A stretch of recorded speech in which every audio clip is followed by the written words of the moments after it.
আসসালামু আলাইকুম। এখন দেখবেন সংবাদ শিরোনাম।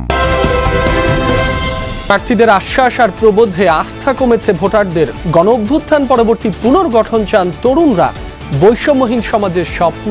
আন্দোলনের পর থেকে নারীদের যে একটা সমস্যা হয়েছে, তাদের স্বাধীনতা নেই। বিশ্বে 100টা ভার্সিটির মধ্যে বাংলাদেশের কোনো ভার্সিটি নেই। তার মানে আমরা কতটা পিছিয়ে আছি, অনেক পিছিয়ে আছি। কর্মসংস্থান খুলে দেয়া বা এর চাইতে ব্যবসা বাণিজ্য খুলে দেয়া শিক্ষিতদের জন্য এটাই সবচেয়ে উত্তম। একমাত্র বিএনপি পারে দুর্নীতির রাহু থেকে দেশকে মুক্ত করতে। রংপুরের জনসভায় তারেক রহমান জুলাই শহীদদের প্রতি শ্রদ্ধাশীল থাকার আহ্বান।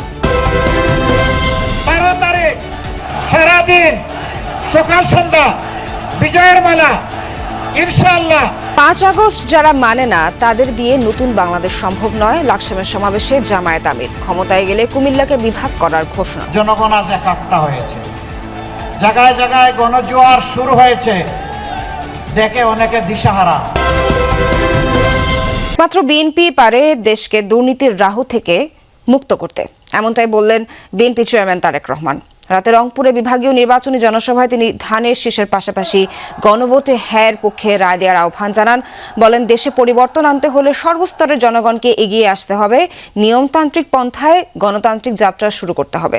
12 ফেব্রুয়ারি নির্বাচনের ঘর থেকে বেরিয়ে এসে জনগণকে নিজের ভোটাধিকার প্রতিষ্ঠা করার কথাও বলেন তারেক রহমান। নির্বাচনে সরকার গঠন করলে তিস্তা মহাপরিকল্পনা বাস্তবায়ন করবে বিএনপি, এমন আশ্বাসও দেন বিএনপি চেয়ারম্যান তারেক রহমান।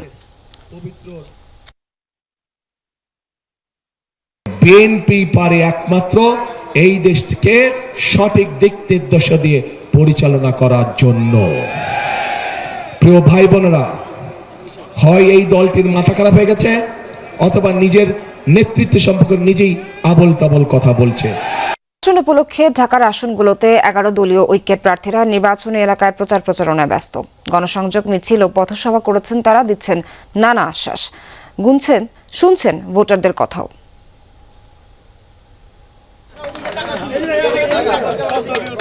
নির্বাচনের বাকি আর মাত্র কয়েকদিন, তাই বিরামহীন গণসংযোগ আর প্রচারে ব্যস্ত প্রার্থীরা।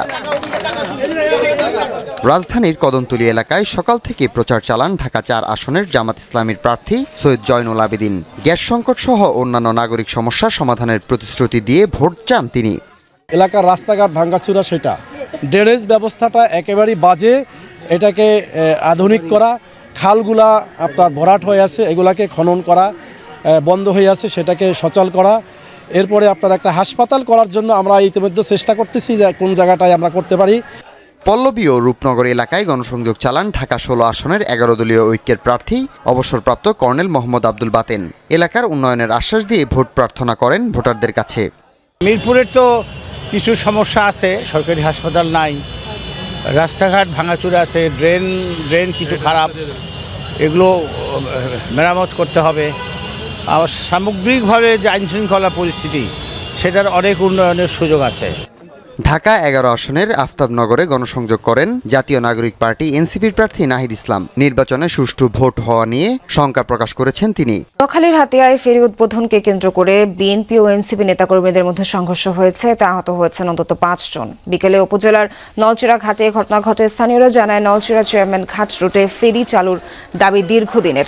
বিভিন্ন রাজনৈতিক দল ও সামাজিক সংগঠনের দাবির প্রেক্ষিতে এই রুটে ফেরি চালুর সিদ্ধান্ত নেয় সরকার। বিকেলে ফেরি উদ্বোধন করেন নৌ পরিবহন মন্ত্রণালয়ের সচিব। ফেরি সার্ভিস চালুর কৃতিত্ব নিয়ে উদ্বোধন অনুষ্ঠানের আগে বিএনপি ও এনসিপি নেতাকর্মীদের মধ্যে বাকবিতণ্ডা হয়। এ সময় পুলিশ ও প্রশাসনের কর্মকর্তারা তাদের শান্ত করেন। ফেরি সার্ভিস উদ্বোধন করার পরপরই দুপক্ষ আবারও মুখোমুখি অবস্থান নেন। এক পর্যায়ে বাধে সংঘর্ষ, পরে পরিস্থিতি নিয়ন্ত্রণে আনে পুলিশ। উপজেলা নির্বাহী কর্মকর্তা জানান, অতিথি চলে যাওয়ার পর বিএনপি ও এনসিপির নেতাকর্মীরা হাতাহাতিতে জড়ায়। 5 আগস্ট যারা মানে না তাদের দিয়ে নতুন বাংলাদেশ সম্ভব নয়। কুমিল্লার লাকসাম ও সদরের জনসভায় এমনটাই বললেন জামায়াত ইসলামীর আমির। বলেন, ক্ষমতায় যাওয়ার আগে যাদের হাতে দেশ নিরাপদ নয়, ক্ষমতায় যাওয়ার পরও তাদের হাতে দেশ নিরাপদ থাকবে না। একদিনে তিনি লক্ষ্মীপুর, নোয়াখালী ও ফেনীতে কয়েকটি নির্বাচনী জনসভায় যোগ দেন ডক্টর শফিকুর রহমান। শুক্রবারের দিনভর সমাবেশ শেষে জামায়াত ইসলামী আমির আসেন কুমিল্লায়। লাকসাম ও টাউন হল মাঠে 2 জনসভায় যোগ দেন তিনি। 11 দলীয় ঐক্যের প্রার্থী হাসনাত আব্দুল্লাহ সহ দলীয় অন্যান্যদের হাতে তুলে দেন প্রতীক। কুমিল্লাবাসীর কাছে ভোট চেয়ে জানান ক্ষমতায় যেতে পারলে পূরণ করবেন বিভাগের দাবি। 4টা বিভাগ ছিল, বেড়ে বেড়ে 8টা হয়েছে, 10টা হবে, 12টা হবে, কোনো সমস্যা নাই, কিন্তু কুমিল্লা বিভাগ বাস্তবায়ন হতে হবে। এর আগে তিনি যোগ দেন লক্ষ্মীপুরের জনসভায়। জামায়াত আমির বলেন, 11 দলীয় জোট ক্ষমতায় গেলে আইন, নীতি ও প্রশাসনিক সংস্কারের মাধ্যমে বাস্তবায়ন করা হবে প্রতিশ্রুতি। দিনের শুরুতে সাবেক 3 বারের প্রধানমন্ত্রী বেগম খালেদা জিয়ার পৈতৃক ভূমি ফেনী জেলার 11 দলীয় জোটের নির্বাচনী জনসভায় যোগ দেন জামায়াত আমির। শুক্রবার সকাল থেকেই ফেনী সরকারি পাইলট উচ্চ বিদ্যালয়ের মাঠে ঢল নামে জামায়াতের নেতাকর্মী ও সমর্থকদের। জনসভায় বক্তব্যের শুরুতেই 3 বারের প্রধানমন্ত্রী বেগম খালেদা জিয়াকে স্মরণ করেন জামায়াত আমির। ঘরে চলাচলে এবং কর্মস্থলে 3 জায়গায় 2টা জিনিস অগ্রাধিকারের ভিত্তিতে আগেই আমরা নিশ্চিত করব ইনশাআল্লাহ। একটি হচ্ছে মায়ের মর্যাদা, আরেকটি হচ্ছে তাদের অবশ্যই আমরা নিরাপত্তা নিশ্চিত করব। এই 2 জিনিস এখন নেই, আমরা বদ্ধপরিকর, ইনশাআল্লাহ আমরা এটা করব। ক্ষমতায় এলে নারীর নিরাপত্তা ও সম্মান নিশ্চিত করার অঙ্গীকার করেন ডাক্তার শফিকুর রহমান। সেই সাথে ফেনী জেলার মেডিকেল কলেজ সহ বাঁধ নির্মাণে ভূমিকা রাখার প্রতিশ্রুতি দেন তিনি। দুর্নীতি ও চাঁদাবাজ মুক্ত বাংলাদেশ গড়তে দাঁড়িপাল্লায় ভোট চান জামায়াতের আমির। পরিচয় করিয়ে দেন ফেনীর 3টি সংসদীয় আসনে 11 দলীয় জোটের প্রার্থীদের। এরপর নোয়াখালী জেলা স্কুল মাঠে জনসভায় যোগ দেন জামায়াত আমির। ক্ষমতায় যাওয়ার আগে যাদের হাতে দেশ নিরাপদ নয়, ক্ষমতায় যাওয়ার পরও তাদের হাতে নিরাপদ থাকবে না বলে মন্তব্য করেন তিনি। ভোটের প্রচারে নাগরিক সমস্যা সমাধানে বেশি গুরুত্ব দিচ্ছেন বিএনপি প্রার্থীরা। যানজট, জলাবদ্ধতা, মাদক নির্মূল এবং গ্যাস সংকট সমাধানে দিচ্ছেন প্রতিশ্রুতি। সংসদ নির্বাচনে প্রচারের 9ম দিনে প্রচারমুখর রাজধানীর বিভিন্ন এলাকা। ছুটির দিনে উন্নয়ন অঙ্গীকারে ভোটারদের মন জয়ের চেষ্টায় কমতি নেই প্রার্থীদের।